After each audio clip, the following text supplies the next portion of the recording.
All right, here we are now. You ready over there? Yes, sir. All right, folks, we back here in the old kitchen studio, but we got a real special guest tonight. Some of you probably know him, seen his calls. If you hadn't, you'll want to before we get through tonight, I promise you. Definitely. We're ready to check him out. But well, go ahead, Dustin. Tell us who we got. We got Christopher King on tonight from King's Custom Turkey Calls. Been waiting on this one. Yeah. Hey, Christopher, are you there with us? Yes, sir. How you guys doing? We're doing good. I mean, Dustin's doing better. He's over here dancing on his toes. He's been so excited. We've talked about this all week long. Well, since last week, we was worried. We got a scare. I generally have something to do on Wednesday nights, and you couldn't do Thursday, so. Well, I almost had to leave for the tornadoes. Yeah, the big scare was in Tennessee. Was packing up to come back home, and he got a phone call. I got a call out from the power company, put me on standby. He thought he was going to have to go to Oklahoma. You know, had all those tornadoes last week, and do storm cleanup. We was already making plans where he was going to have to. He was just going to stay out there because we're going to leave for Oklahoma Saturday to go turkey hunt, and I was just going to load up his stuff, and he's just going to stay wherever they put him at, and I was going to swing through and pick him up. I was just hoping it would be close. When I think I checked it out, it was only like an hour south of there where all the tornadoes was. Really? Yeah. So, and we talked to our guy, or I talked to him today, and he said our weather looks great. The birds are cooperating, so I'm hoping we have a good trip. Man, yeah, it sounds like y'all might hit it just right. I hope so. It's going to be warm. Yeah, it will be warm. It's, I think, high 80s and like high 60s at night from what I've looked I up. hope we have just as good a season as you've had so far, Christopher. Because I've been blessed, man. You've been knocking them down. How many have you got this year? I got my 2 in Georgia, and I got 2 in Alabama. Wow, you're going to have turkey meat to spare. We just about ate it all already. Uh-oh. It don't last around here. Well, I came home I killed one in Tennessee, and I've got so many just whole breast. I went ahead and sliced mine up, and it's ready for cubing and soaking and deep frying. So, we like to fry ours, and my wife likes to grind some, make burgers and tacos and stuff like that out of it. I take some of mine sometimes. If I kill enough here in Alabama, which don't look like it's going to happen, I usually pluck one, and we'll save it whole till Thanksgiving. I deep fry it, and man, they'll pick it over the butterball. Well, I'll fry a butterball and the wild turkey, and they love the wild turkey fried. But I'll take legs and all. Legs and all. Now let me tell you, them long-legged wild ones, them legs stick up out of the pot. Way out of the grease. I got a pair of loppers. Some people, they think it's funny when they see me frying it at home because I get out there, I'll dip it down in the pot, and once all the grease calms down a little bit, I stick them over there, and I just snap them off right there. So he don't feel it. So, it don't bother me. It ain't going to bother him no more. So, but of course, all my kids are grown, they're all mid-20s to early 30s now, but they all show up for, they'll show up for free food at Thanksgiving, especially turkeys. That sounds about right. Yeah. but I'll take a whole breast, or I say whole breast, one side. Well, it's usually a whole when I do 2. So, but I'll marinate them and put my seasoning on them and then wrap them in bacon, and I put them in the smoker. If you've never had them that way, I suggest you try it. I'll soak them in pickle juice overnight. And I saw a thing I'm going to try this year. Waddell had a TikTok or something, and he puts his in jalapeno pickle juice and buttermilk. And he said he'll soak it sometimes for 2 days. Can't go wrong with any of that. Man. And then he breads it and fries it. He cuts his up and fries it. But, I don't need to bread it, but I may marinate it in a jalapeno pickle juice just to get a little kick to it. And, man, that's good like that. But you can take and wrap it in that bacon. That bacon will get, by the time the bacon's crispy, turkey's done. It don't take long either. Not as long as you think. And then whatever's left, which I ain't had nothing left in a couple of years, I try to slice it up for sandwiches. It's always good, ain't it? It is. It really is. Well, tell us a little bit about yourself. Let's go back. Let's go back in time. And when did you discover turkey hunting? I was in my middle 20s. I think is about when it was. I kind of, we'd been deer hunting for a while, and just decided probably give turkey hunting a little try. And everybody's like, "Man, you'll never kill a turkey." It's like, you got to run after those jokers. And I was like, I think we'll figure it out. Well, and for people who don't know, you're in a wheelchair, correct? Correct. Yes, sir. So, I have spina bifida. Spina bifida. Wasn't sure. I had a cousin that was born with spina bifida, so I know exactly what you're talking about. But, there'll be a lot of people didn't know, but it sure as heck hasn't slowed you down any. No, you can't let it slow you down, man. It's either you're on the couch or you're doing something, And apparently you're always doing something. So always. So you started in your 20s. How long did it take you to get your first bird? I think it took me right around, I want to say 3 years. 3 years. I can remember. You did better than me. I can remember, man. I was on a hunting club with my cousin. We were down in Hancock County, and neither one of us knew anything about turkey hunting. I'd bought an HS strut or something, and we had it out there in this bottom in Hancock County, just reading the package, trying to call in a turkey. They was everywhere, but we never could do anything with them. Yeah, I started, I guess it was in, I would say the late 80s is when I started. Probably didn't kill one till 91 or 2. I'd have to go back and look. I've got feet on a plaque, but I was the same as you. I didn't have nobody tell me nothing. And me and my brother. I mean, we was watching videos back then, Yeah, I mean, I didn't have there sure wasn't no YouTube or nothing. And them old timers, they wouldn't tell you nothing. If anything, they'd lie. Oh, no, they would tell you to go to the wrong place. But me and my brother talk about it all the time, how much we screwed up. And that was the heyday of turkeys, that late 80s, early 90s. And I was hunting a place in Barber County, and they were covered up. And let me tell you, if I knew half of what I know now, we would have limited out in the first 2 weekends or whatever. 5 birds. Yeah, 5 birds. Back then, we had 5 birds. Oh, what, 5 birds? Yep, they just dropped that limit. 2 years ago? 2 years ago, they went from 5 to 4.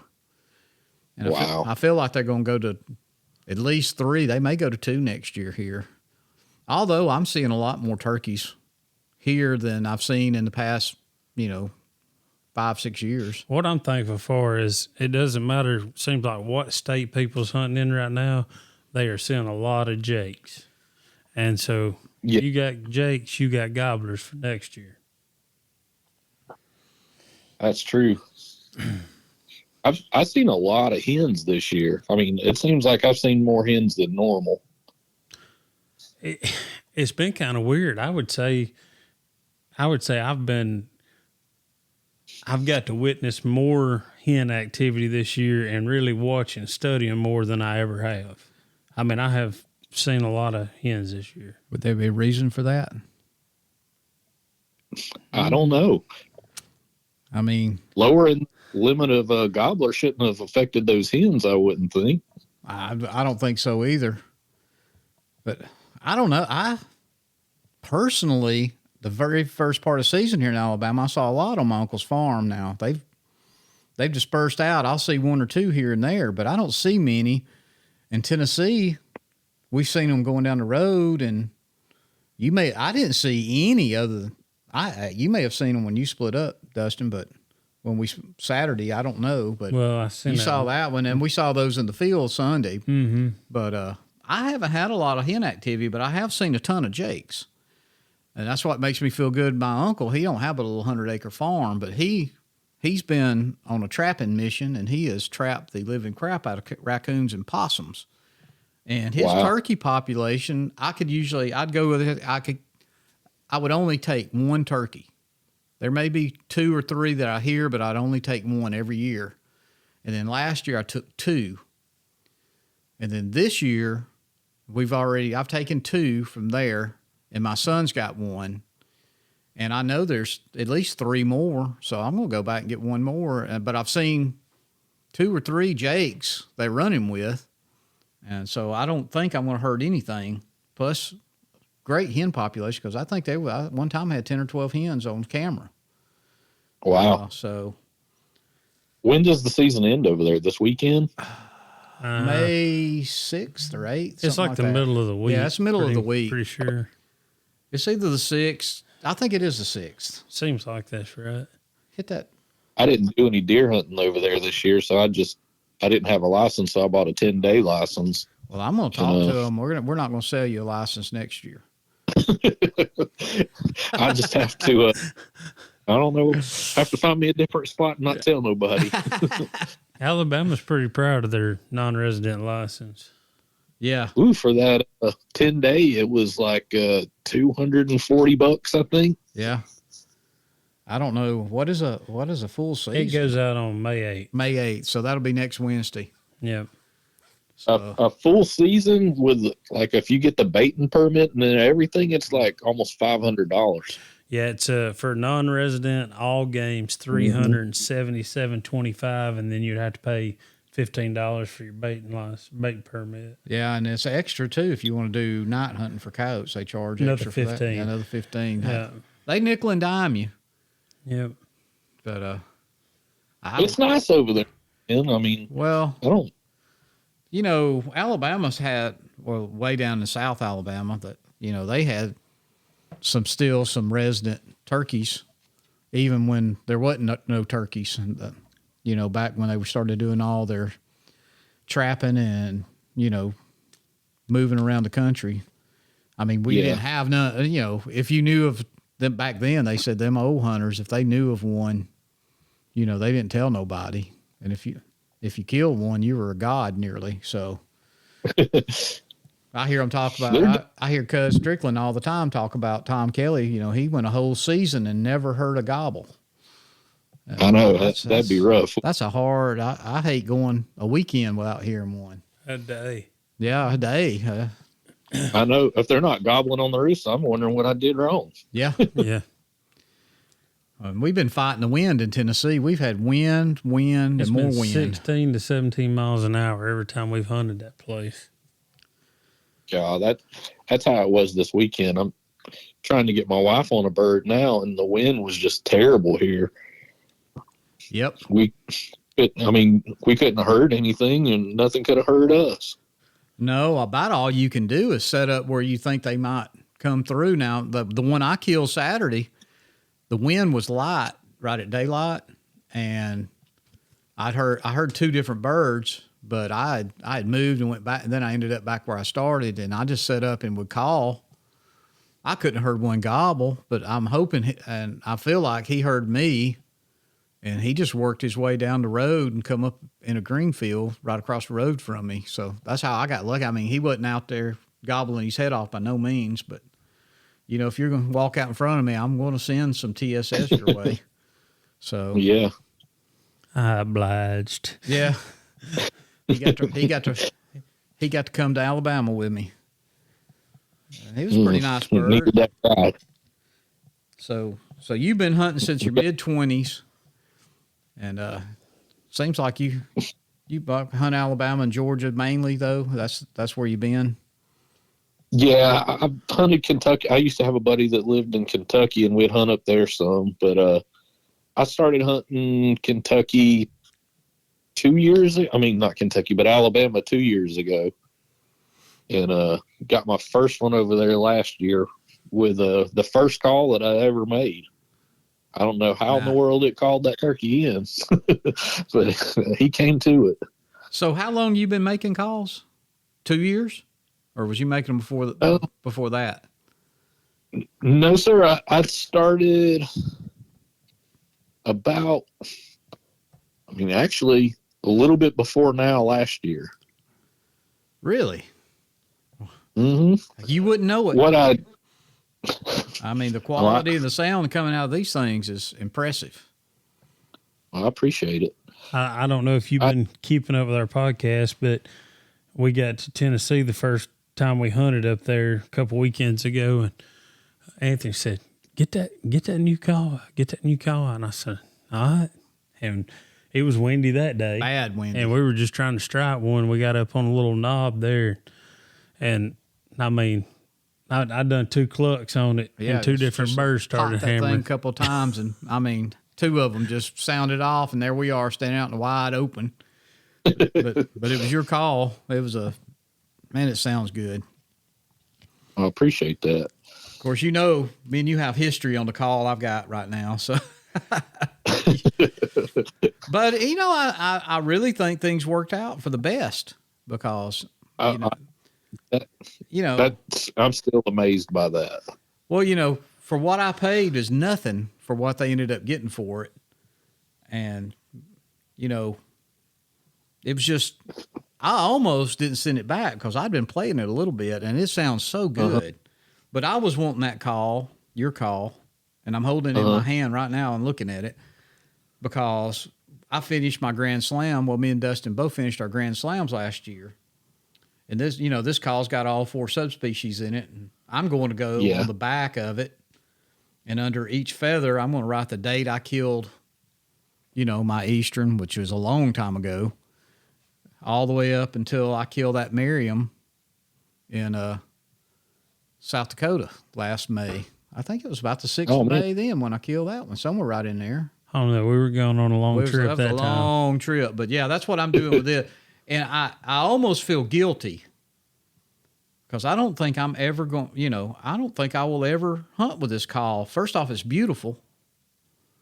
And, and then it's going to have all that history on the back of it. I hope my kids might appreciate that one day when I'm not here no more. He's still making them. I know. And I may He'll make you one for the fair, won't you, Christopher? Ain't got a problem with it. I'll make as many as you need, buddy. Well, I'll be honest with you. You're probably going to get an order from me between now and next year for sure. I don't know how many you make in a year. How many calls you end up doing this year? Oh gosh, man. I was trying to think about that a while ago. I'm guessing somewhere around 50 that I've sold this year. Wow. I probably turned the bucket full, but 50's what went out. Yeah. You need to be you need to be selling them things in Nashville at the show up there. Yeah. I'm telling you. Hopefully I entered the call maker contest last year. Did you? I walked through all those calls, but I didn't. There's so many. I had 2 in there. How'd you do? I got 18th and like 30 something. Well, out of probably a couple hundred calls at least. Yeah. I think for the amateur contest, I want to say there might have been 50 or 60. I'm not for certain. Yeah. Well, dropping on 18th on your first time in. I mean, yeah. Heck, fire! You can't beat that. And now you know what kind of competition you got too for next year.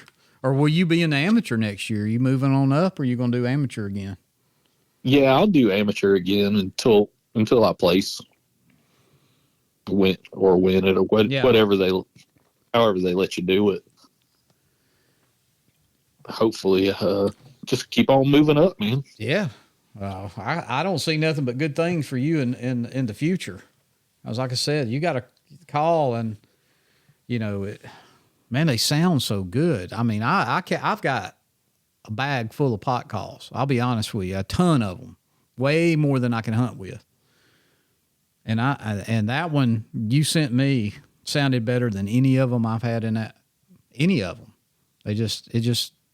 I fell in love with it, and then of course Alex just send it on back to me.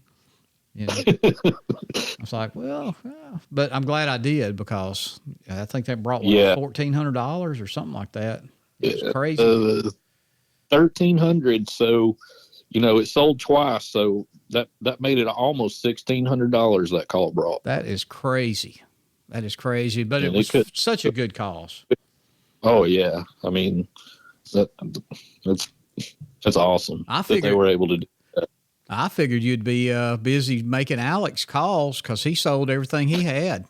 He'd just go run over there and grab one of his own calls. I thought, man, you ain't got nothing to hunt with. Of course, maybe that's why he only been blowing that, or I say blowing the trumpet, but playing that trumpet. Might be the only call he's got left of that box call, and I'm going to steal it come August. He's done told me he's going to hide box it. Call? Some box call he's got. Yeah, that thing sounds really good. Well, yeah. Well, I know what they do after the archery tournament. They'll be busy. I'm going to go up there and I'll rummage through his calls. He'll have that one put up. Oh, I know. He's already told us that call's going to be put away. He'll have it in the gun safe. I'm waiting on one of those myself. Are you? Mm-hmm. Well, I'm not much on a box call, but that one sounds so good. I wanted to get one. I've got box calls. I just don't. I'd rather use a pot call. I don't know. I just don't like carrying them around, to be honest. And we carried one the other day, or one I got from Eddie Salter. And one of these little, well, I've got two of his box calls. One of these things as big as I don't know what you'd call it. It's a long box. It's a long box, and it's at least, 12, 14 inches long or longer, 16? Yeah. It's huge. That's a battle. Oh, my God. You could use it for self-protection. And it's got that aluminum lid. It's got an aluminum lid on it. I mean, it'll get loud. And then he made a normal size box call with aluminum lid. That's when I carried out. I mean, it's good on windy days and stuff, but I'm gonna tell you, your call, it's got some volume to it. And so, I mean, I don't have no problem. I don't have no problem with Dustin hitting it because I know it's gonna get out there. And we wanted to ask you a question about it on right. When you're making them. Okay. The 20 gauge shell you put in the bottom of it. So is that decoration or is that part of the soundboard? Man, I don't know if it helps it, but I kind of wanted something that set my calls apart. Like when you pick that call up, you see that in there, that's my call. Right. Yeah. Yeah. But I think it kind of helps, with not having that big hole in the bottom of it. Well, in my mind, that is that's something that makes it sound different. I mean, it really does. I don't know. I think a lot, and then that especially when I'm hunting, and every time I cluck on that call, I'm just like, man, I think that just that brass getting that volume into it makes this thing sound like that. I mean, they just sound really good. I'm like Anthony. I don't have as many calls as he's got, but I've got enough that I've got one of those big call bags myself, and we're about to have to build a couple of displays just to hold our calls so we can repack the other. Somebody to build me a display. Was you at the? Well, you was. Your call was there, but that kind of down. Was it down from Alex where those guys was? From the Talk About It Outdoors. Anyway, there was a guy there that made these like barn wood and it's called Red Line or something like that. Almost like shadow boxes. They weren't shadow boxes. They had display cases for calls and stuff. I think I did that. Yeah. We looked at those, and I think Dustin said he can build us one. So I'm waiting to see. So we got it. Man, we got a lot of projects to do after turkey season. Well, everything that comes up now is, we're going to do that after turkey season. Yeah. I didn't even count the honeydews. I know. I did a bunch of that yesterday, Monday. I took off Monday after we got back, and I spent the day. Well, I worked on my boat, so I guess that was my stuff. But I ended up putting new top rails on my deck and all kinds of stuff that she had been complaining about, wanting fixed, and didn't even notice it. I did that. I mean, you can look out there, and I mean, those boards are as white as cotton nearly. You know how a new pressure treated wood looks against old pressure treated wood. Yeah. I didn't say nothing to her. I had it done. She was gone, and I had it all done, and she walked right by that window. I bet you a half dozen times, and I finally just had to go, what do you think about them new rails I put on out there? What rails? The ones you've been wanting me to do for 4 years. It's been, going on 5 years. It was bad when we bought the house and moved in over here. So But yeah, so we got that to do. We got our studio to finish. The building's out there, but it ain't nowhere shadow near. Boxes or column holders, whatever you want to call them, displays. So, You're going to put all those in your studio? I don't know if I'd put. I don't know. I may put mine out there because it's going to be the studio's going to be at my house, and it's going to be in my yard. But it'll have to stay heated and cooled all the time. There's no way I would let my calls sit out there in the heat and humidity or whatever, or even the freezing cold. Well, I don't think the freezing cold would hurt them as much as the humidity might on the wood. Oh man, last year over there at that bow shoot, it was so humid. My glass calls fogged up. Really? A couple of them did. Wow. We know how hot it was. Yeah. Lower. I was shocked they didn't have people with heat exhaustion that day. It was just hot. It was hot. Man, and off down in those bottoms, down in the bottom pastures where they had those targets, it was like you walked into a dense, I don't know what to explain. It was just heavy. That was terrible. There was no wind down in the bottoms. I think everything settled. I think it rained that morning too. Yeah, or the night before. Yeah, it was wet. And it sure didn't go nowhere. That's how it is here in the summer, man. Yeah. Well, living over here on the water, I know I hate it. But being from the South, we're all kind of used to it now. Them northern guys, if they come in here late turkey hunting, they'll get a taste of it this coming weekend or whatever, because it's going to be mid upper 80s. Yeah, and high humidity. So they might even get a rain shower. I think they're calling for a little rain Saturday. It's supposed to rain here most of the day Saturday. Is it? Y'all still gonna get out and try it? Oh yeah, we got so my son has his band concert tomorrow night, and then he has like a band field trip on Saturday.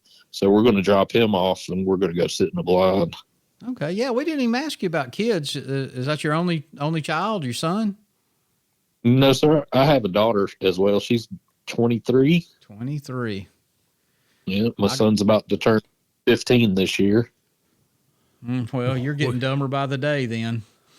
That's the way mine was. Now, when they get up there in that upper 20s and early 30s, all of a sudden you become a smart guy again. Oh, yeah. I remember. It hadn't been that long since I knew everything. I know. My dad, he's 81, he'll be 82 in a few months. But he reminds me all the time about that. He used to love the house I lived in before we moved up here. I had close to 2 acres of grass. I mean, I complained about cutting grass when I was growing up at home. I told him, I said, I'm gonna buy me a condominium or live in an apartment, and I ain't gonna have nothing but asphalt all around me. And he come pulling up one evening at my house, and I was out there on that lot riding lawnmower. It'd take me 2 or 3 hours to cut it, and I was nasty and sweaty. And I pulled up beside him, cut the lawnmower off, and he was standing there looking around. And I said, "What are you looking at?" He said, "I'm looking at all this concrete and asphalt you got out here." He said, "Boy, it sure is pretty." And I knew exactly what he was talking about. So, yep. But so things change. Oh yeah. Yeah. Going back to your calls, Christopher, what all different soundboards and playing surfaces do you offer in those calls? I already knew what I wanted when I contacted you. So right now I'm making glass over slate, and I've got a glass over glass that's what I killed my birds in Alabama with, and I'm really liking it. That sounds like something I might have to be ordering. What kind of wood you using on your pot? Canary wood. Canary wood. Yep. Is right now this I'm one sorry, that I have? This one I have, is that Osage? What is it? Is it canary That's wood? Osage. Okay. Yep. I thought it was. I didn't want to speak out of turn though. No, it's the yellow one, right? Yeah, it's beautiful. Yes. Yeah, that's the Osage.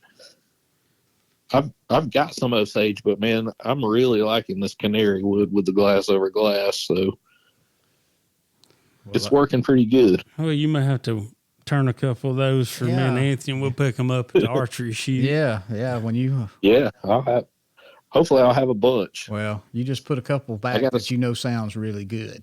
Yeah. Yeah. start building them now so I can pick out my calls for Nashville for next year. Yes, sir. Yep. Yep. Yeah, I expect to see a blue ribbon next year then. And I'm going to be looking for your calls. I wish I'd known you had them. I would have been digging around because I went through the taxidermy stuff. I had a buddy tell me, he said, my buddy's got a oscillated mounted turkey. I said, I saw it. He said, that's his. And I think he placed. I don't know what he won with it or what place he took, but they were real proud of that. So anytime you can, heck, if you come out of there with something, you've done something because you're messing with some really good people, or you're up against them anyway. So it's. Oh yeah, I mean these people been making calls for forever. A lot of them. It's an honor to be in out there with them. Right. Yeah. Well, it sounds like, did you start this kind of like a hobby, or because it sounds like it's turned into almost a full-time business? Man, honestly, what had happened was when they come out with that Mr. Fox vest, I wanted one. And I'd had a 410 that I'd fixed up and was shooting real good. And I sold that 410. I was going to go to not Alabama, but Mississippi, and stand in line and get one of them vests. And my wife, she's like, I don't want you to go. So I was like, no, I'm going. I want one of these vests. They're going to sell out. 2 days before it was time to leave, I got sick. Wow. And I got a stomach virus, and I was literally sick for a month. It just was meant for me to go to Mississippi to get that vest. And we got to talking about it, and I'd been wanting to learn how to make turkey calls. And she's like, well, why don't you just take that money and buy a lathe and the tools to do it? So that's what I did. Smart woman. Yes. Yeah. See there? Yeah. You didn't know it. Not good for the turkeys, but good for you. Yeah. Well, I mean, good for all of us. Good for us. Yeah, but not the turkeys. Not the turkeys. Not the turkey. They may have a bounty out on you for it's over with. So. But they sure are working good, though. Oh. I'm glad everybody that's purchased, that's got one from me, it's done pretty good with it, from what I understand. And I've had a few people send me pictures. That's what the cool thing about it. I'm ready to send you some pictures. Yeah, somebody in the room or on the phone with us hadn't killed a turkey yet. Yes, which is very. Somebody has the Nick Wilson curse, but Nick's broke his curse. Nick broke his, so. Yeah, Nick broke his. But I'm still turkeyless, which is very strange for me. He has upset the turkey gods, is what it is. I don't know what else, It's got to the point. I mean, we called 2 off the roost Sunday morning, just knew that was going to happen, and it didn't happen. And I told him, I said, I don't know if I've tied enough at church. I don't really know what's going on. But he said, you've upset the turkey gods. And I thought, well, I don't know what I've done. So hopefully, though, I can break that streak in Oklahoma this week and then get that first one down, and then I've still got some time in Tennessee. We're hoping we kill him one day. That's what, I'm not the guy that goes, oh, I don't want to kill a turkey the first 5 minutes out, because I killed a turkey in South Dakota in the first hour. We got out of the truck, and it took me longer to walk to where I killed that turkey and back than we were out hunting. And so I was done, which was a blessing for me because it rained bad. Poor old Dustin had to get out in that rain. I had to see him off in the mornings, Well, stay dry, buddy. we got out of the truck on the first stop for me in South Dakota, and there was 2 gobblers and 3 or 4 hens in the field next to us. And I was like, oh, here we go. And, just turkeys. They worked off onto a different property, and then the hard rain came in, and I'm sure they went and roosted somewhere. And then I got stuck hunting in the rain for a couple of days. Well, a day and an evening hunt and a morning hunt. That morning hunt. I killed that one morning. It was pouring that first morning. I told Anthony, I said, I ain't even going. I said, turn my alarm off. He said, no, you're going. I'm kind of the alarm clock. I get up. I'm old, so I get up. And I have to have my coffee and do my routines and that kind of stuff. Yep. He's bad about sleeping to last 15 minutes, throw on the clothes, ready to go now. He has become a coffee drinker here this past. I do. I mean, I usually beat you to the truck, even though I got up 15 minutes. I told you, I'm old. I take my time. I'm paced. He's got to stretch. You got to do what you got to do. But that morning, I went in there and he's laid in the bed. I said, "You ain't up yet? Is it raining?" I said, "It's pouring." I think I'm just going to sleep in. I said, "No, you're going to get your ass up out of that bed and you're going hunting." And I stayed up with him. Come this way. Yeah, we didn't come all the way to South Dakota. That's what I was thinking. I mean, we drove, how many miles was that? Probably 1,500 miles. I don't know. We hit Kansas and Nebraska. We had already hunted. When this trip started, we were just going South Dakota. And then these two geniuses sitting here, it was like, well, we got to drive through Kansas. They got a ton of walk-in hunting. Why don't we just hunt there 2 or 3 days? Oh, my gosh, Nebraska. And Nebraska, they got just as much and better hunting.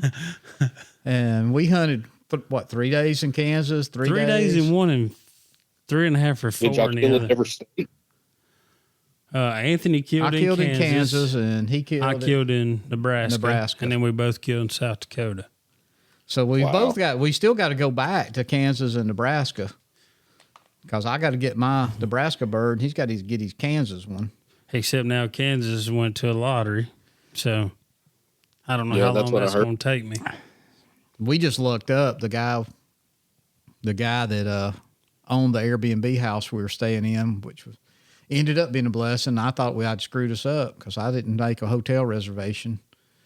And when he called, the only hotel in that little town we was going to stay in didn't have about 8 or 9 rooms, and they were booked. They had a car show that weekend. So Dustin scrambled around on my Airbnb and found us a place that turned out to be so sweet. I mean, it was 10, 15 minutes from where we was hunting.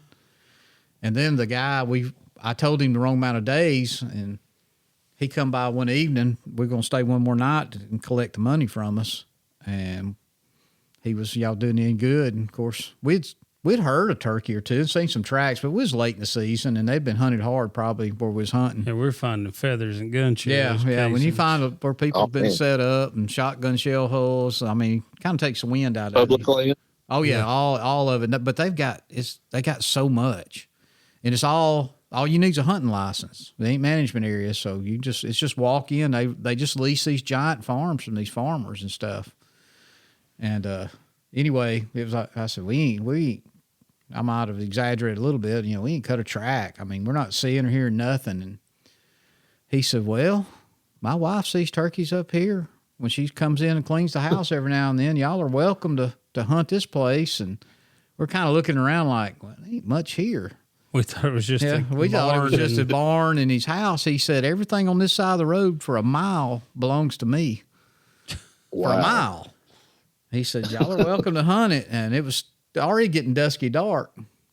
And we said, "Well, yeah, we might do that." Well, we already knew we was going to do that because that was private ground. We knew nobody had been on it.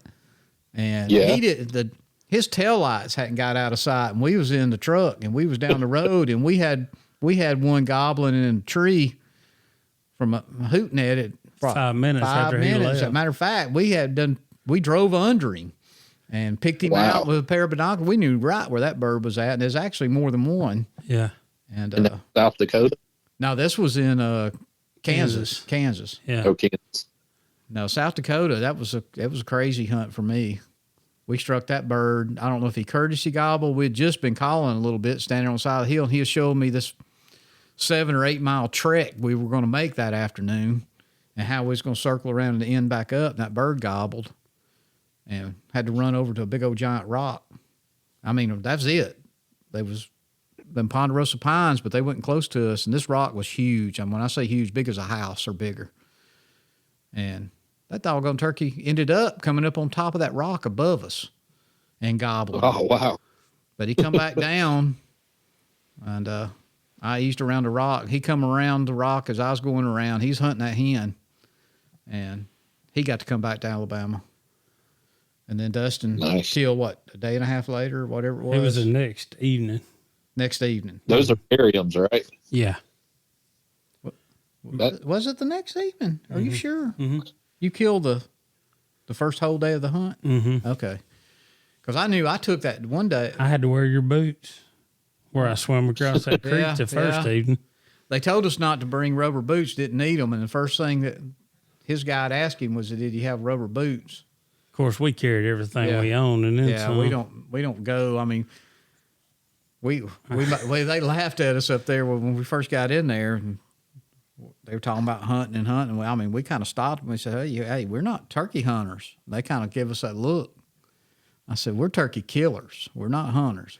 The way we were unloading, we got asked, "Are y'all part of Mossy Oak's pro staff?" Yeah. We got asked all kind of all questions, kinds of stuff because we did. Everything we had was thing back. It was Mossy Oak, and we've got big rolling around totes that he's got one, I got one, and that's all loaded down with turkey hunting equipment. And then we had blinds with us. We had rubber boots, snake boots, hiking boots. I mean, we were packed. I mean, the whole back of his full-size Chevrolet was full. Well, y'all went to kill. No. Yeah, I mean, and that's what I told the guy that day. We were standing there. He said, now, this is your hunt. He said, you call all you want to call. If you don't want to call, I'll call. And I said, well, I'm going to call some, And he said, well, you shoot whatever you want to shoot. I said, I didn't come, 1,500 miles to shoot no daggum Jake. I said, I come to kill a turkey, a grown turkey. And he said, oh, that's what I wanted to hear. And that's actually pretty interesting. Since Anthony killed out so quick that evening, I ended up with Gary, his guy, the next day. Started taking him. And I'll tell you how hard we tried to find a turkey during that rain that morning. We stopped and filled his Duramax up, and we had to stop that afternoon after I killed my bird and pump more fuel in that truck. And see, he filled it up. Yeah. That evening when me and him was coming back. What did I tell you? That one time he pointed at a hill system and he said 5 more miles we'll be in Wyoming. Right? Yeah, Wyoming. Yeah. So, I mean, we had been all over that forest. Wow. Man, it's beautiful out there. If you get the chance, you go. Yeah. I mean, now I know you guys that never hunted with me or anything, but what's it like out there? I mean, would it be too tough for somebody in a wheelchair to even attempt to go out there and do that? With these guys that we went with, I'm sure they've got a place. They've got places because they're not hunting. They hunt public, but they got a lot of private. Each guide is kind of responsible for his hunters. It's weird. Yeah, it's not like calling, John Doe Outfitters and he carries you out and do your thing. This thing is called Turkey Tracks Hunting Club or hunting. Is that what it's called? Yeah. It's not a hunting club like we say a hunting club here or in Georgia, but they get together and they have 4 or 5 camps. Yeah. So they'll have 4 or 5 groups, over one group every other week or so, however it works out. And then you're assigned a guide, and his job is to have his own places to turkey hunt. Whether it be public or private or whatever. And I killed mine. Got more than one spot. Oh, yeah. Lots of spots because he carried me. And now we killed on this one spot. He told me, he said, I hadn't been here but one time this year, and we didn't kill anything. But he said, I know they're here. And he pointed, he said, they roost right over here. And that's one thing about these birds. They come back and roost in the same places almost every day. They're not like an eastern turkey. They're real. The ones in Nebraska, they were in the same trees every day. Yeah. But he and that's what he told me, was going to walk heck, it was to the horizon where he was showing me. I was kind of dreading that. I was cussing Dustin because Dustin was supposed to went when they swapped us up for some reason, but he said, we're going to end up over here where they go to roost, and maybe we can set up and call one when they're coming back to go to roost, which we didn't have to, and ended up popping that one out, getting done. I guess that was the first turkey kill there. Well, there was a couple of those guys that a couple of older guys, they hunted with the guy with the cool hat. Oh yeah. Anyway, he had some places, and that's what I'm saying. Like if they paired you up with him, he's got some places because those guys pretty much said like, hey, they told us, or like, we're just not physically able to Yeah. Going all he these had a places. golf course, didn't he? Yeah. Yeah, he had a place on a golf course he could hunt. Oh, wow. And they actually used I golf want to carts. kill a Merriam. Well, I'm going to tell you, we'll get you all their information. Let you talk with Steve. That's his name, right? And his first, the guy that runs it. I think that's his name. I think that's his name. Yeah. He's got a real weird last name, long last name, but he's a retired game warden. Yeah, they're all super nice, and the accommodations you couldn't beat. We stayed in a little resort like thing. I mean, it was little cabins. Me and him, we had our own separate bedrooms that had a kitchen and 2 bathrooms and Golden Girls. Yeah, had good cable TV. And me and him, we don't stay nowhere unless we can watch the Golden Girls at night. So, but that would be, I don't know a bunch of different outfitters up there, but I guarantee you they could fix you or have several places for you if you explain to them what you need. And because everybody says that's going to be the toughest one for me. It may and it may not. I mean, it just depends. I mean, if he wanted to do a Merriam, though, he could definitely get in our spot in Nebraska. Yeah, sure could. And it's public land in Nebraska. And we're talking about going back. If we do, we'll get with you. But let me know, because like I said, we already know where they're roosting, and they come back if you don't get them in the morning or all day long. Because man, I don't know where they disappear to, but in the middle of the day, you can't find them. But you know where they're going to come back to. They're roosting in, huh? Yeah, I mean, it's so windy and stuff, and we didn't realize what we was getting into. We didn't even know how to hunt them when we got there, because you don't hunt them in the mornings. You don't get down below where they're roosting or in the same little. I'd call it a bottom. Down. They pitch up. These things are in these little canyons. I don't know what else to call them, and they pitch up off to the side of them, and they go straight to the top. They land on the hillside on the bank. Man, you could hear them. You could hear them hit the ground and just scurrying up that hillside where they can see. They got to get up there, and then you can see for miles when you get up there. And now once you're up there, it's flat as a pancake. But kind of out them points. Yeah, off them points and stuff. But we didn't know that. We didn't know what we was doing. And we know a little bit more now, but like I said, if you know where they're roosting, you can get in there. And they're they do come and fly from the ground up into the tree. They don't fly from the side of the hill over into there. They walk right down them bottoms like a normal turkey would. But in the mornings, they flying up. Or it's just a little hop right over to the ground, because them little canyons are steep. Very few of them you can get up and down. You're looking for a road. That's what you're looking for. Yeah. I guess that is different. It was different for us, 2 old rednecks from Alabama. I mean, Kansas was, where we hunt in Kansas was super flat if you could find the birds. And we just couldn't find the birds. And that would be, of course, that's Rios. That'd be you could get around there on most of that public land. Yeah. And, because it's all giant, they ain't even planting corn right now, so. And we really didn't look into it much. Some of that area there in Nebraska or Kansas, either one. I mean, I'm sure they got special areas too. Yeah. Yeah, I never. On some of that. It never even crossed my mind to look. Yeah, that's like that place at Land Between the Lakes I want to go to.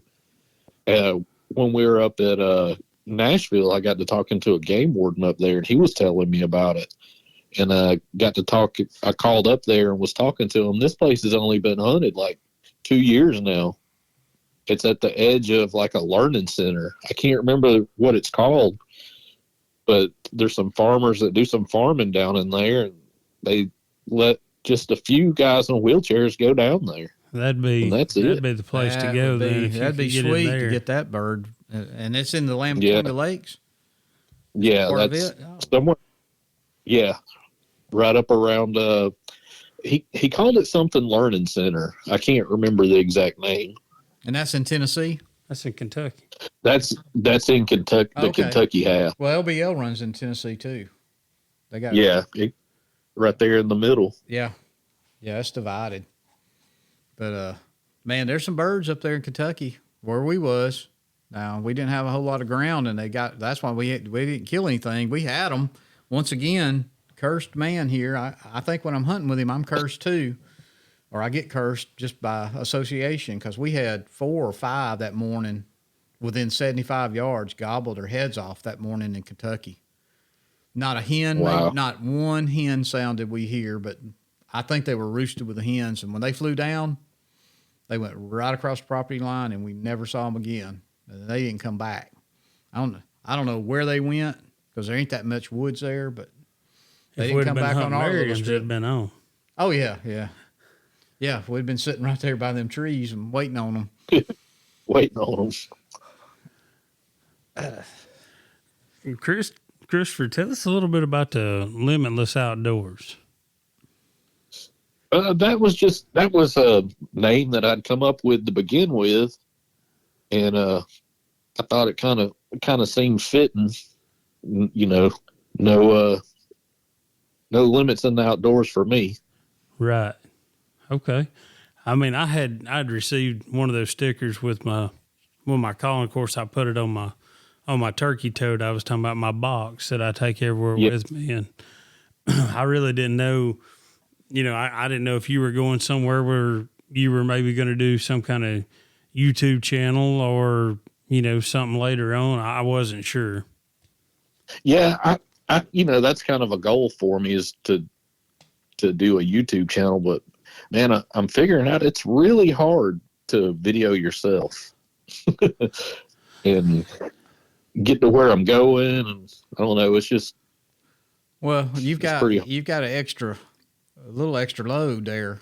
I mean, it's tough for anybody to tote all their equipment in, but you're man, and every little bit I add, that's that much more weight. Well, you're impressive. Now, that's the last turkey you killed over in Alabama. You just popped in there, right? I mean, I don't know if you had planned to hunt there. Was you by yourself? Yeah, I've been hunting Alabama by myself. That's the cool thing about that little spot over there, man. I pretty much got it to myself. And me and my wife had gone over there and put out my camera and just happened to put it out. And it'd been turned off since deer season. I got one of those the cell cameras. Mm-hmm.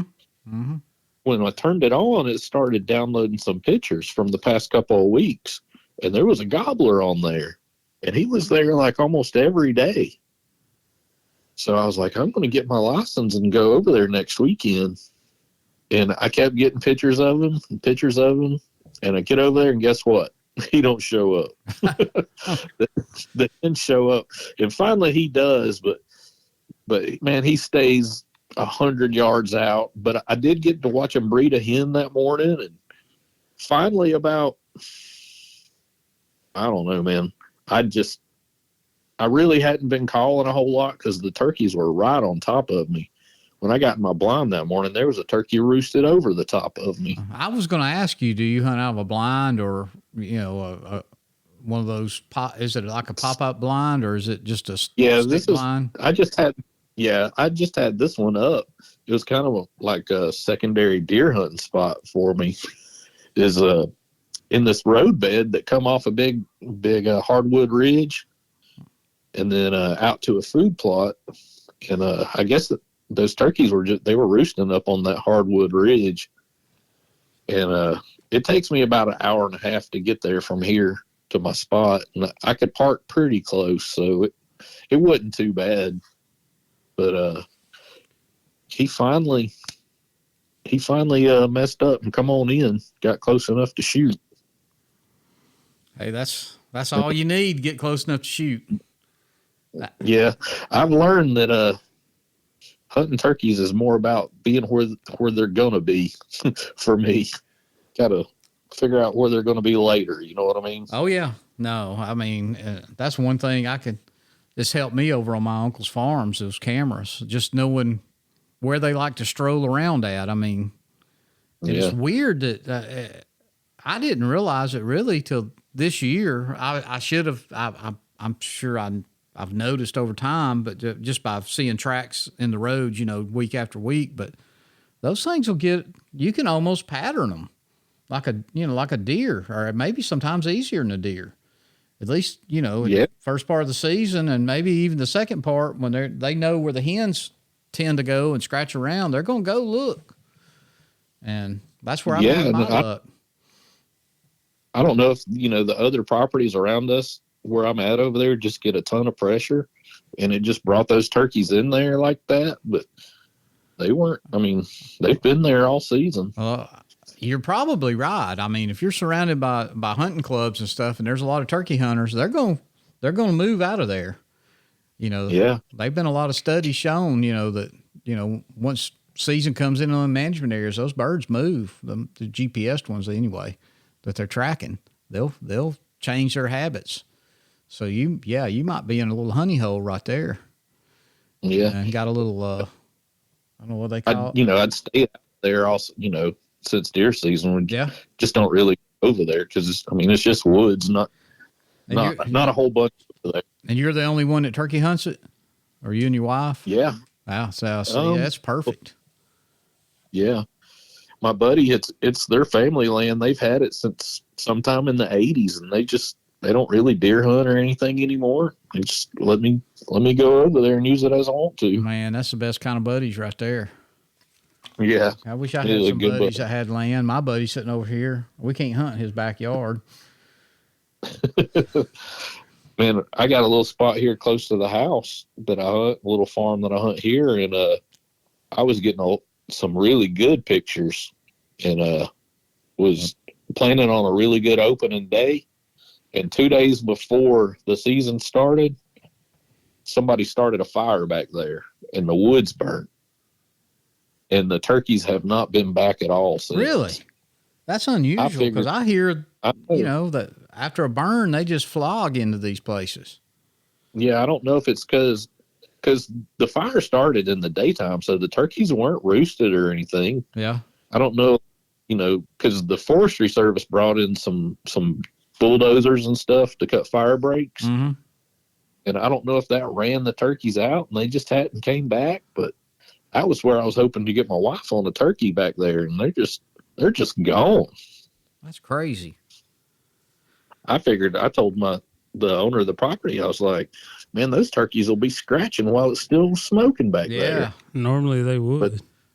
But we had a similar thing happen to us on this farm Dustin has up in Kentucky, and it could be something similar to that because the week before, the boys that deer hunted up there, he had been up there talking to the landowner, and he said there was turkeys gobbling all over the place, every direction. And then we got up there the next weekend and got there late, but we parked just trying to find it. We'd never even been there. And there was a hen roosted in a tree where we parked. She flew out. Of course, we're thinking, heck yeah, this is going to be, sweet. And the next morning, we walked down the road that cuts through the center of this property, and as we started off this muddy hill, it's like, man, this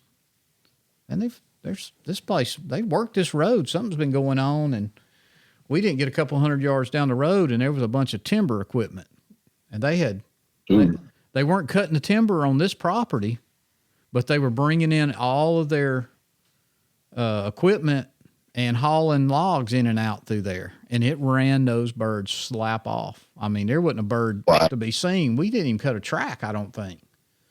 And now this year, totally different. It all calmed back down, and they'd come back in there. Of course, they went across the property line on us. We ain't been back. But, so yeah, all that activity could have just run them off for this year. Once they find them somewhere else to mingle around, and if they got a good food, good nesting, they may just hang out there this year. Not to say next year, you'd be covered up again with them. Yeah, I've always done good back there, because we have that early youth disabled season, and I usually wound up getting one back there, but they were just gone, not a peep.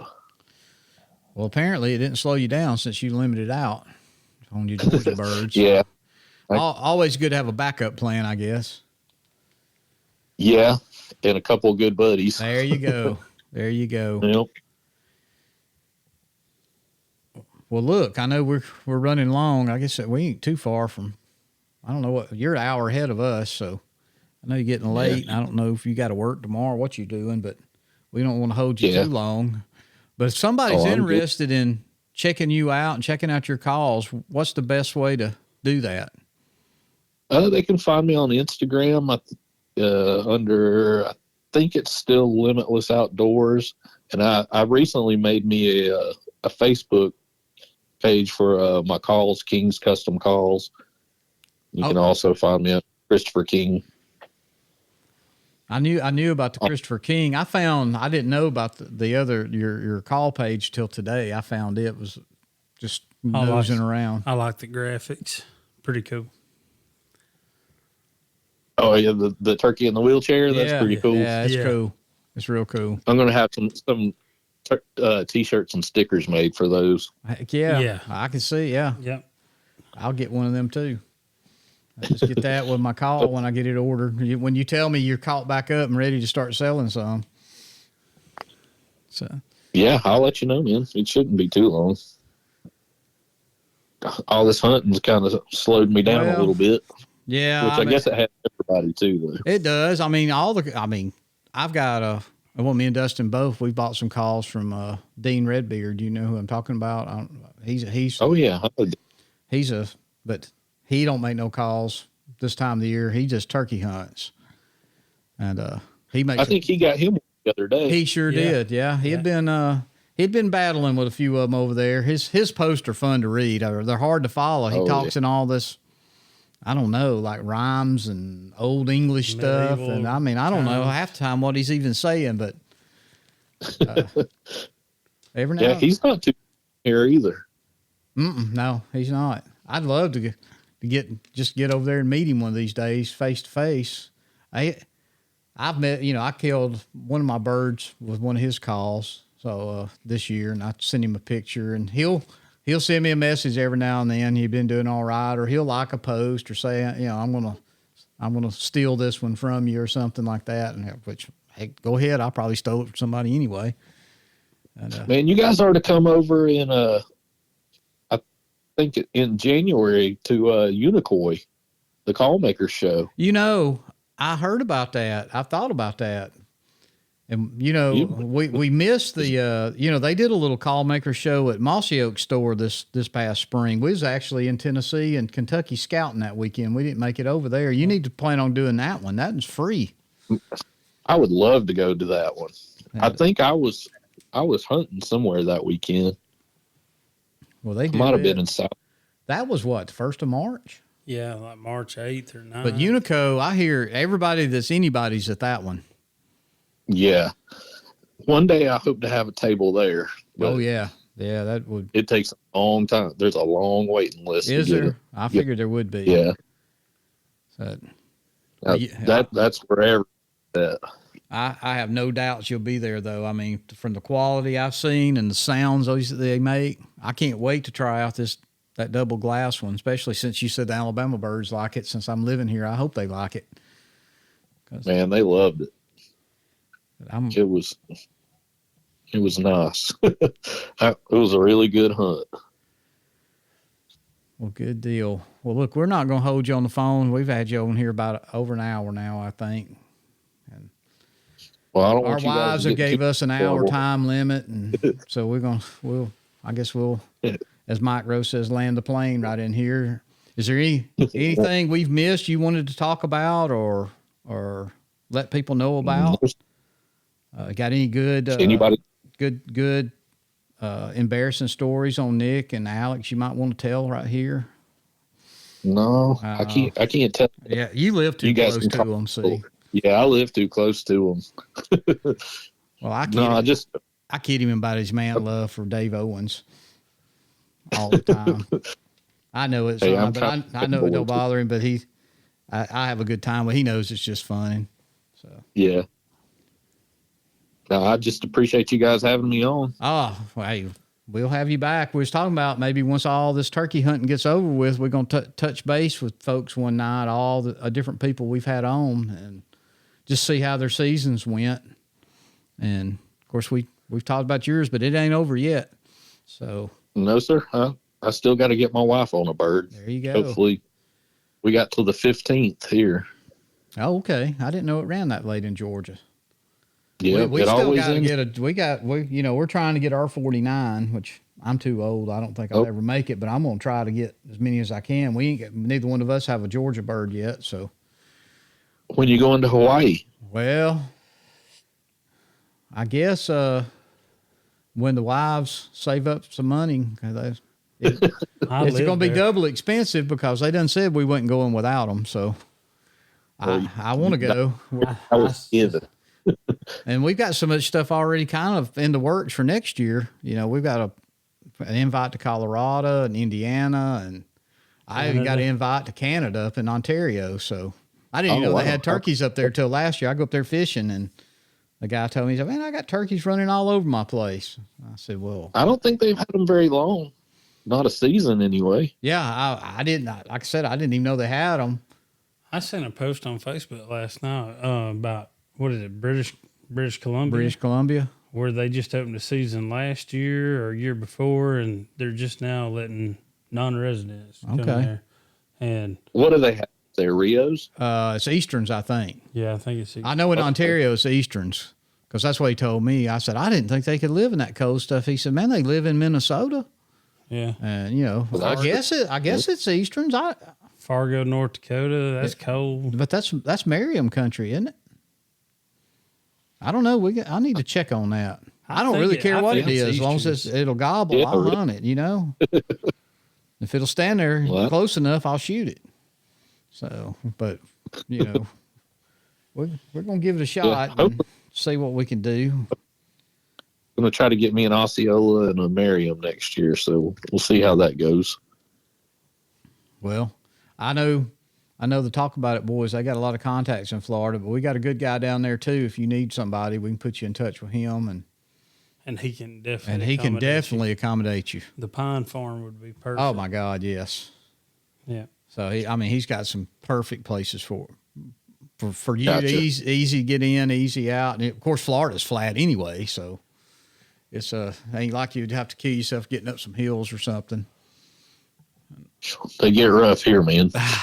Well, if you had to do a whole lot of hills, I guess you'd just have to save up and get you one of them track chairs. Oh man, I got to use one of those this year. Yeah, those things are awesome. I bet they are, but they're a lot of moolah, are they not? They cost. Yeah, I think somewhere between 10 and 15. So, well, when I get to where I can't walk, I'll pay the 10 or 15. I still want to hunt. Yeah. For around here, the way those things are, man, you could go up these ridges, no problem. Really? It's got a little button on it where you can level the seat out. So you stay level, even though that thing's climbing up that ridge. So I guess it's heavy enough that it wouldn't flip backwards or. Well, it's got like some wheelie bar. It's got a big old wheelie. Okay. It's got a big old wheelie on the back of it. Holy crap. It's like a little mini Bobcat or excavator, whatever you want to call it. You got to sling some cows out and get you one of them. There you go. That's right. Yeah, there's my goal. That's your goal. That's right. Then you're really limitless then, because you can go up you can go up anywhere then. Then I can get my I've been trying for a few years to get a public land bird. It's tough around here, man. So hilly. Yeah, there's a lot. Well, the toughest part around here, especially up here, it's very hilly. Then down South Alabama, of course, it's a lot flatter, but there's so many people. Man, we get covered up by all these out-of-state hunters from Georgia coming in, and Tennessee, Florida, but mainly them Georgia guys. Them Georgia guys in wheelchairs are really putting a hurt on us. I don't know what to say about that. Yeah, you're gonna have to keep them out of there. I know it. And they're putting my partner over here to shame because he ain't even got an Alabama bird yet. So, maybe next we can hook up over there in Alabama. There you go. Yeah. No, we'll be gone. We're gonna miss season. It'll be over before we get back. Said next year, maybe. Oh, next year. Oh, yeah. I thought it said next weekend. I don't know. Hey, I'm getting old and deaf too. I can't see, can't hear. It'll be over next weekend. Yep, it sure will. That'll be 2 2 years in a row we hadn't been here for the end. Because we was gone last year, too. I ain't been home on my birthday in a couple of years now, so that's what I was telling you. Well, man, I hope you have a birthday. Yeah, I do, too. And keep us posted now on your wife. Let us know. Send us a message. I know you'll post some pictures. Oh, yeah. I'll let you know for sure. Well, good deal. Well, we're going to get off here and let you get to whatever you do in the evening times. I don't know. Practice and make some calls. You ain't got nothing else to do this evening. Go in there and make a few calls. Make two. Make two that sounds really good. I'll have to. That's what I'll do. Okay. All right. I appreciate you coming on, Christopher. I appreciate you guys having me. All right. I hope you guys have some good luck on your trip. Good talking to you, buddy. Yes, we appreciate it. Yeah, you got. All right. We'll talk soon. All right. All right, man. All right. Bye. Well, by the sound of the beep, I guess he's not with us anymore. So back to us. Back to us. I know that's what you guys have been waiting on. But we're not going to be long. No, not long at all. We've been given a time limit by the wives, and we've already ran over it. So as you heard earlier, Anthony got his Tennessee bird. Got my Tennessee bird out of the way, but I got one more I can get for this season. And we're going to try to make that happen in the next couple of weeks. I'm hoping next week. Me too. Because we're headed to Oklahoma Saturday. We're going to hunt Monday, but we're going to take our time getting out there. Get there Sunday and get all straightened out and figured out where we're going. Get a game plan together. And I hope we both kill that morning or that at least by the end of the first day. And then we are going to book it out of there. We are going to go to bed and get up early, and we're going to head back to Tennessee and see what we can do. Because every time we go there, I feel better about going there. Yeah, we're learning the land. That last setup we had Sunday, we're definitely going to make that setup while we're there. Yes, most definitely. And the one we started Henrietta's going to be with us this time. Yeah, that's going to be a morning hunt for sure. That was our downfall this past Sunday. I really believe if we'd had old Henrietta, the hen, with us, I believe them two might have come in range. There might even be a laydown hen in this mix next for this round. Uh-oh. You done went and got another one? We may have to come up with a new name. Oh well. I need to I'm gonna retire Lucy. Or whatever her name is, Slutty Susie or whatever I call her now. But because I just believe that bird would have walked on down that road, but he avoided that decoy and went up in that green field, the one I shot. He still come around, but he wasn't paying her no attention, and I just don't think it looks near as good as that decoy you got. And we don't use decoys all the time, but when you're hunting field birds, and there's some big fields down up there in Tennessee where we're hunting. And the hardwoods are so open too. But like I said, we're gonna cut it a little short, but y'all all say a little prayer for us we'll be on the road about staying safe and kill a bird maybe. But especially Dustin, y'all say extra prayer for him tonight. I mean, I go back to the doctor tomorrow. Oh yeah, doctor visit tomorrow. But I think that's going to be good news all the way around. I think hopefully this is the last appointment for my finger. Your finger don't look too mushroomy no more. I can't believe that nail didn't fall off. I just cannot believe it. It was split in half and super glued together. And the one little dot. I mean, I can barely bump mine with a hammer and it turns purple and bleeds. I have to drill a hole in it. So, anyway, what else we got? We got anything else? Any updates other than that? I don't think so. We only got a week left here in Alabama. We ain't going to get to hunt none of it. I may go Friday for a little bit Friday. I got to go to Huntsville Friday morning, go to Redstone. I got to get an ID badge, but I may be back over at Fred's farm about 2-ish, set till dark. I thought about giving it a try Saturday morning, but it depends on what time we're going to leave. Because I hate to get up at 4 a.m. and then us get on the road and be traveling all day. Well, I don't think we have to leave super early in the morning. I mean, Saturday we could just drive till we got tired and find us a room. I mean, if we didn't drive 5 hours, we didn't get out of Mississippi good. We can find a place in Arkansas, easy. Oh, yeah. Just spend the night, and then we can't check in till 4 o'clock the next day. So, I say check in. We get to the house we're going to be staying in anyway. But that's it's pretty much that's it for us on our updates. Man, Christopher, he is one cool dude. Don't let anything stop him. That's what I like. I love that limitless outdoors. I mean, he is limitless. I mean, I think it's very cool. And I know the challenges because I had a cousin. Wasn't spina bifida, but he's passed away now. But he was born with spina bifida. And he was much the same. I mean, he got out and did. You know what? If you don't think or people treat you like a handicap or something, you're out there doing what he's doing, and he stays busy. And this call business, I'm telling you, he's fixing to take off. I didn't even ask him what he did for a living, but I got a feeling it won't be long. He can full time that stuff.